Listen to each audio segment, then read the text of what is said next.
നോക്കണ്ട, രാവുണ്ണിയുടെ കടയിലേ ഗ്യാസ് ഇല്ല. ഇതെന്താ വാസു, ഇന്ന് മൊത്തം ഈ പച്ചവെള്ളം കുടിച്ച് വയറ് നിറയ്ക്കണം. ഒരു ചായ തന്നു. എവിടുത്താ സാറേ, പച്ചവെള്ളമേ ശരണം. ചായ ഇടണമെങ്കിൽ അടുപ്പ് പോയണ്ടേ? വിറകില്ല, മണ്ണെണ്ണ ഇല്ല, ഗ്യാസ് ഇല്ല, ഒന്നുമില്ല. എല്ലാ ചായക്കടയുടെ ഫ്രണ്ടിലേ വലിയ ബോർഡ് വെച്ചിട്ടുണ്ട്, ഗ്യാസ് തീർന്നു. അതെന്താ അങ്ങനെ? ഇവിടെ ഇലക്ഷൻ ചൂടല്ലേ? ഈ ഗ്യാസ് തീർന്നുകൊണ്ട് സിറ്റിയിലൊക്കെ പൊതുവെ ആൾ കുറവാണ്, അത് നമുക്കറിയാം. പക്ഷേ എവിടെ നോക്കിയാലും നമ്മുടെ പരിപാടിക്ക് ആൾ കൂടുതലാണ്, നല്ല ആളുണ്ട്. അത് പിന്നെ നാട്ടുകാർക്കെല്ലാം അറിയാലോ സാറേ. എന്നാലും സാറേ, എവിടെ കിടക്കുന്ന ഇറാനിൽ യുദ്ധം നടന്നാൽ നമ്മളെ അടുക്കളയിൽ എന്താ ഗ്യാസ് കത്താത്തത്? എവിടെയോ കിടക്കുന്ന ഇറാനെന്നൊന്നും പറയരുതേ.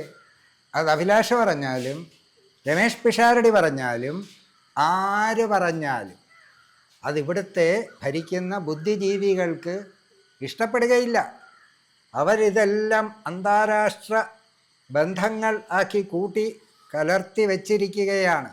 ഈ യുദ്ധത്തിൽ ബോംബ് വീഴുന്നത് ഇറാനിലോ ഇസ്രായേലിലോ അമേരിക്കയിലോ ആണെങ്കിലും ഇവിടെ കിടക്കുന്ന ഇങ്ങിവിടെ കിടക്കുന്ന എവിടെയോ കിടക്കുന്ന ഇറാൻ പോലെ ഇങ്ങിവിടെ കിടക്കുന്ന കേരളത്തിലാണ് യഥാർത്ഥത്തിൽ പുകയുന്നത്. ബോംബ് വീഴുന്നത് അവിടെയാണ്, പക്ഷേ പുകയുന്നതും യുദ്ധം ശരിക്കും നമ്മുടെ കേരളത്തിൻ്റെ അടുക്കളകളിലാണിപ്പോൾ.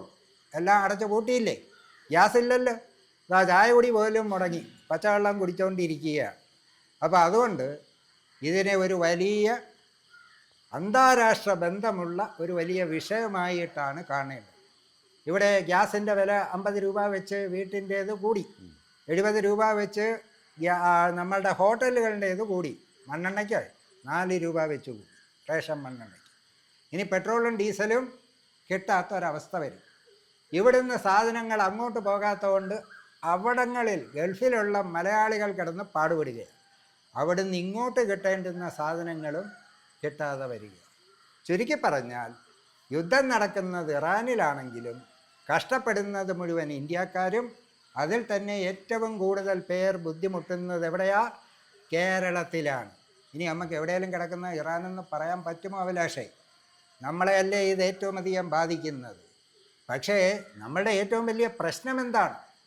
ഈ യുദ്ധം വന്നാൽ ഇതിൽ ആദ്യം ഇടപെടേണ്ടതാരാ? നമ്മളുടെ പ്രധാനമന്ത്രിയാണ്. അദ്ദേഹത്തിന് ഇതിനകത്തെങ്ങും ഒരു താല്പര്യവുമില്ല.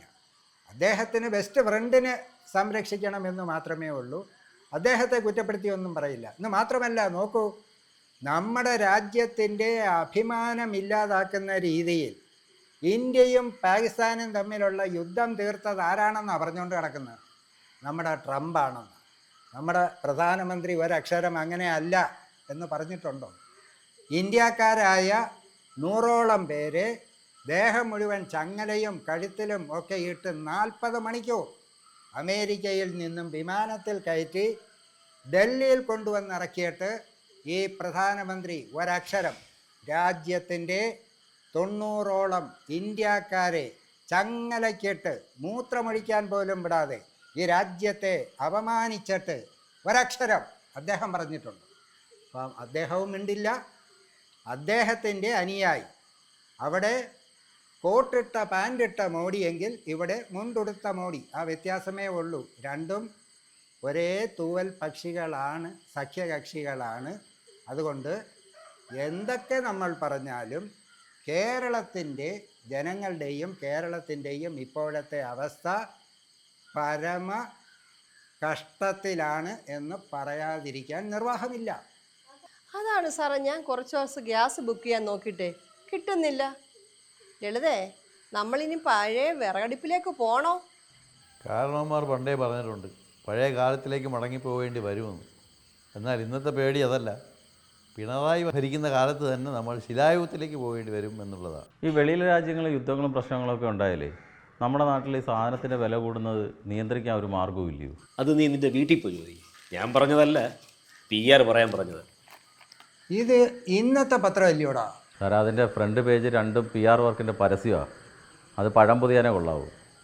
എന്ത് പറയാനാ, ഖജനാവ് കാലിയാക്കാൻ കുറേ വിചിത്രമായ കലാപരിപാടികൾ. പുര കത്തുമ്പോൾ വാഴ വെട്ടുന്ന വിചിത്രമായ ഒരു ഭരണം.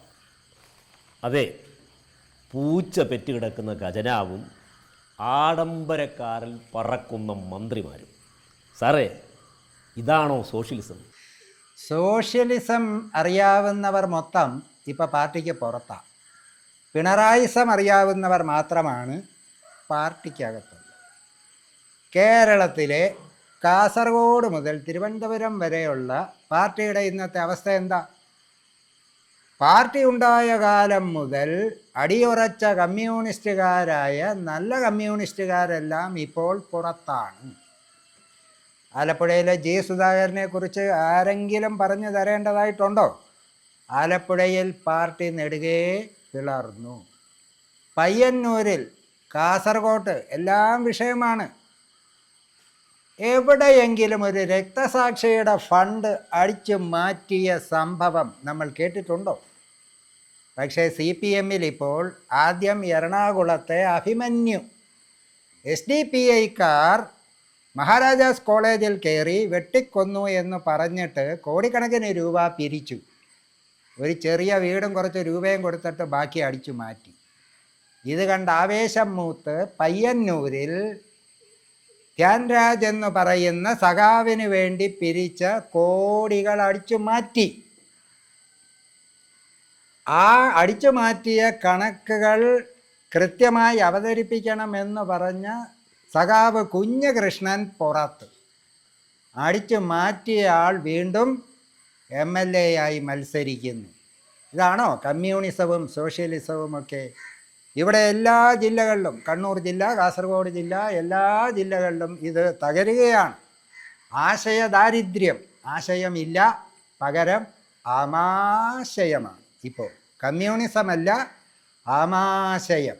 പണ്ട് പറഞ്ഞിട്ടുണ്ടല്ലോ, നമുക്കും കിട്ടണം പണം. ആ ഒരൊറ്റ ചിന്ത മാത്രമേ ഉള്ളൂ. മറ്റെല്ലാം അവർ മറന്നു. ചെറുപ്പക്കാരില്ലാത്ത പാർട്ടിയായി മാറി. പണ്ട് ഈ പാർട്ടിയുടെ ഏറ്റവും വലിയ നട്ടെല്ലെന്തായിരുന്നു? ചെറുപ്പക്കാരായിരുന്നു. ഇപ്പോൾ ചിന്താശക്തിയുള്ള ഒരൊറ്റ ചെറുപ്പക്കാരനെ അവർക്ക് കിട്ടുന്നില്ല. കമ്മ്യൂണിസം എന്ന വാക്ക് പോലും ഇപ്പോൾ പറയാൻ നമുക്ക് കഴിയാത്ത അവസ്ഥയാണ്. ഇവിടെ ആശയദാരിദ്ര്യം പോലെ പണ്ട് നമ്മൾ ഒരു ചൊല്ല് കേട്ടിട്ടുണ്ടല്ലോ, പൊക്കമില്ലായ്മയാണെൻ്റെ പൊക്കം എന്ന് പറഞ്ഞത് കേട്ടിട്ടുണ്ട്. പിന്നെ നമ്മളുടെ മുഖ്യമന്ത്രിക്കാണെങ്കിൽ ആരെക്കുറിച്ചും മതിപ്പല്ല, ഇഷ്ടമില്ലാത്തവരെക്കുറിച്ചെല്ലാം ആക്ഷേപം ഉന്നയിക്കുകയാണ്. ഈ ഇഷ്ടത്തിൻ്റെ കാര്യം പറഞ്ഞപ്പോഴാണ് നമ്മുടെ സെക്രട്ടേറിയറ്റിന് മുന്നിൽ സമരം ചെയ്ത ആശാ വർക്കർമാരോടൊന്നും മുഖ്യന് സ്നേഹമില്ലല്ലേ? ആശമാരോട്, ആശമാരുടെ ഇൻസെൻറ്റീവ് എന്ന് പറഞ്ഞ് കൊടുക്കുന്നത് 7000 രൂപയായിരുന്നു. അതിനെ 31 ദിവസം കൊണ്ട് ഭാഗിച്ചാൽ 232 രൂപയാണ് ഒരു ദിവസം അവർക്ക് കിട്ടിക്കൊണ്ടിരുന്ന കൂലി. നമ്മുടെ ബംഗാളിക്ക് എത്ര രൂപ കൊടുക്കണം? ബംഗാളിക്ക് 266 ദിവസം അവർ സെക്രട്ടേറിയറ്റിൻ്റെ മുന്നിൽ മഴയത്തും വെയിലത്തും ഒക്കെ സമരം ചെയ്തു. ഒരു ചർച്ച ഈ ആശമാരോട് അവരെ വിളിച്ച് ചർച്ച ചെയ്തോ? ഇല്ല. ഏറ്റവും ഒടുവിൽ ചെയ്തതെന്താ? 1000 രൂപ. ആ പത്രസമ്മേളനത്തിലൊക്കെ പറഞ്ഞത് കേട്ടപ്പോൾ ദിവസം 1000 രൂപയാണെന്ന് ആളുകൾ തെറ്റിദ്ധരിച്ചു. ഒരു മാസത്തേക്കാ. ആ 1000-നെ 31 കൊണ്ട് ഭാഗിച്ചാൽ എത്ര കിട്ടും? 32 രൂപ. ഇത്രയും സമരം ചെയ്തതിന് ഒരു ദിവസം 32 രൂപയാണ് അവർക്ക് കൂട്ടിക്കിട്ടിയത്. നമ്മുടെ ബംഗാളി, അവൻ്റെ കൂലി ഒരു ദിവസം ഏറ്റവും കുറഞ്ഞത് എത്ര രൂപ വെച്ച് കൂട്ടും? 50 രൂപയിൽ കുറഞ്ഞവൻ കൂട്ടുമോ? മിനിമം 50. 50 വെച്ചാണെങ്കിൽ പോലും 31 ദിവസം 1550 രൂപ കൊടുക്കണ്ടേ? അവിടെയാണ് സർക്കാർ എന്ത് കൊടുത്തു? 1000 രൂപ. അപ്പോൾ ആ ആശമാരുടെ പേര് മാറ്റി നിരാശ എന്നിടുന്നതായിരിക്കും നല്ലത്. അവരുടെ പേര് ഇനി വീണ്ടും ആശ എന്ന് പറയണമെങ്കിൽ എന്തു വേണം? UDF വരേണ്ടി വരും. ഈ പൊക്കമില്ലായ്മയാണ് എൻ്റെ പൊക്കം എന്ന് പറഞ്ഞത് കുഞ്ഞുണ്ണി മാഷാണ്. അതുപോലെ ദാരിദ്ര്യമില്ലായ്മയാണ് എൻ്റെ ദാരിദ്ര്യം. അതിദാരിദ്ര്യം അറിയാമല്ലോ, ദാരിദ്ര്യം. മുഖ്യമന്ത്രി പറഞ്ഞ അങ്ങനെയല്ല. മുഖ്യമന്ത്രി പറഞ്ഞ അതിദാരിദ്ര്യം മുക്ത സംസ്ഥാനമാണെന്നല്ലേ നമ്മുടെ? അത് ചിലപ്പോൾ സ്വന്തം വീട്ടിലെ കാര്യം ആലോചിച്ച് പറഞ്ഞായിരിക്കും. അത് പണ്ട് അതിദാരിദ്ര്യമായിരുന്നിരിക്കാം. ഇപ്പോൾ അങ്ങനെയാണോ? അല്ല. ആ അനുഭവം വെച്ചിട്ടും പറയാമല്ലോ. ഇപ്പോൾ വൻ വികസനം നാട്ടിൽ നടക്കുന്നില്ലേ എന്ന് ചോദിക്കുമ്പോൾ ചിലപ്പോൾ ചിലർക്ക് ഓർമ്മ വരുന്ന സ്വന്തം വീട്ടിൻ്റെ വികസനമാണ്. അപ്പോൾ അവർ പറയും വൻ വികസനം നടക്കുന്നുണ്ട്. എവിടാ? പറഞ്ഞാളുടെ വീട്ടിലായിരിക്കും, ബാക്കി ആരുടെയും വീട്ടിലൊന്നും ആയിരിക്കില്ല. ഇവിടെ നോക്കൂ, ഒരധ്യാപികയായി പെൻഷൻ പറ്റിയ വ്യക്തിയുടെ പെൻഷൻ പൈസ കൊണ്ട് IT കമ്പനി തുടങ്ങി. നമ്മളൊക്കെ കേട്ടതല്ലേ?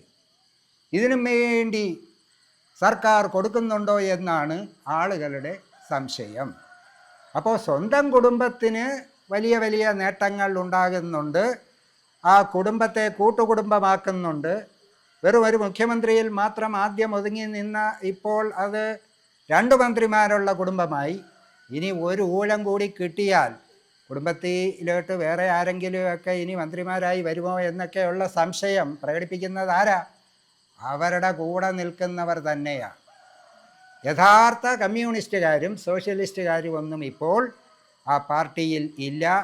ഈ തെരഞ്ഞെടുപ്പ് കൂടി കഴിയുമ്പോൾ പണ്ടിങ്ങനെ ഒരു പാർട്ടി ഉണ്ടായിരുന്നു എന്ന് പറയാൻ 10 പേര് അതിനകത്ത് അവശേഷിച്ചാൽ മഹാഭാഗ്യം. അപ്പോൾ ഈ ഭരണം കുടുംബത്തിന് വേണ്ടിയിട്ടുള്ള ഭരണമാണ്. അദ്ദേഹത്തിന് കുടുംബത്തോടുള്ള സ്നേഹം കൂടി പറയാതിരിക്കാൻ പറ്റില്ല. കോവിഡ് വരുമ്പോൾ കാറിൽ നമ്മൾക്ക് ആരെയെങ്കിലും കൂടെ കൊണ്ടുപോകാനുള്ള അനുമതി ഉണ്ടായിരുന്നോ? ഇല്ല.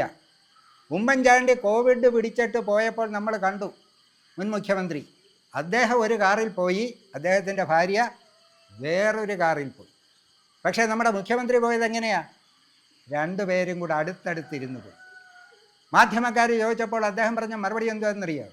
ഭാര്യയെ സ്നേഹിക്കുന്നവർ ഭാര്യയെ കൂടെ കൊണ്ടുപോകും. നാട്ടിലെ മുഴുവൻ കുടുംബങ്ങളിൽ കുടുംബകലകം ഉണ്ടാക്കാനും കൂടെ വേണ്ടി ചെയ്യുന്ന പണിയല്ലേ. അദ്ദേഹവും അദ്ദേഹത്തിൻ്റെ ഭാര്യയും കൂടെ പോയതുകൊണ്ട് നട്ടലിലുള്ള ഒരു പോലീസുകാരനും ഇല്ലാത്തത് കൊണ്ട് ഇറക്കി വിട്ടില്ല. നമ്മളിൽ ആരെങ്കിലും ഭാര്യയോ ഭർത്താവിനെയോ കൊണ്ടാണ് പോയതെങ്കിൽ പൂജപ്പര സെൻട്രൽ ജയിലിൽ ഉണ്ടതിന്നെ. ഇതും ഇരട്ടത്താപ്പ. മുഖ്യമന്ത്രിക്ക് അദ്ദേഹത്തിൻ്റെ കുടുംബത്തോട് മാത്രമേ സ്നേഹമുള്ളൂ. നാട്ടിലെ മറ്റ് ബുദ്ധിമുട്ട് അനുഭവിക്കുന്നവർ, പാവപ്പെട്ടവർ, ദരിദ്രർ, അതിദരിദ്രർ, അവരോടൊന്നും അങ്ങനെ സ്നേഹമില്ല. മുഖ്യമന്ത്രിയുടെ കുടുംബത്തിൽ പരമാവധി മറ്റ് മന്ത്രിമാരെ കൂടി ഉൾപ്പെടുത്തുന്നതിനെക്കുറിച്ച് പോലും കേരളത്തിലെ ജനങ്ങൾക്ക് പരാതിയുണ്ട്. പക്ഷെ അദ്ദേഹത്തിന് ഇതൊന്നും ഒരു പ്രശ്നമല്ല. ഇവിടെ ആഗോള അയ്യപ്പ സംഗമം നടത്തിയല്ലോ, അതിൻ്റെ ക്യാപ്റ്റൻ ആരാ? നമ്മളുടെ മുഖ്യമന്ത്രിയാണ്. ആ മുഖ്യമന്ത്രി അതിനുശേഷം നമ്മളുടെ ലാലേട്ടനെ വെച്ചൊരു ഇൻ്റർവ്യൂ നടത്തി. ആ ഇൻ്റർവ്യൂവിൻ്റെ പേരിൽ ആകെ ചിലവായി എന്ന് ഇവർ പറയുന്നത് എത്ര രൂപയാണ്? 11,21,000 രൂപ. എൻ്റെ ദൈവമേ, 11 ലക്ഷം രൂപയോ? നാട്ടിൽ ചോദിക്കാനും പറയാനും ആരും ഇല്ലയോ?